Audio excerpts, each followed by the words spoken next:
This is a simple tofu dinner that you can make in under 30 minutes. Start by preparing the tofu, cut it into 4 slabs a few hours ahead of time. Press it between 2 heavy objects with paper towels or dish towels to absorb the extra moisture. Cut it into cubes and then prepare a marinade.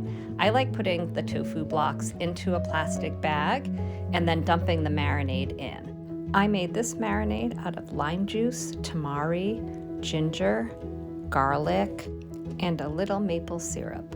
Shake it up and put it in the fridge for a few hours. To make the dinner, start with a few baby bella mushrooms. Slice them up. Take a bunch of Swiss Chard and slice up the stems first because they're going to need a head start. Start sauteing the mushrooms and the stems of the chard together in a pan for a couple of minutes before adding the rest of the chopped up leafy part.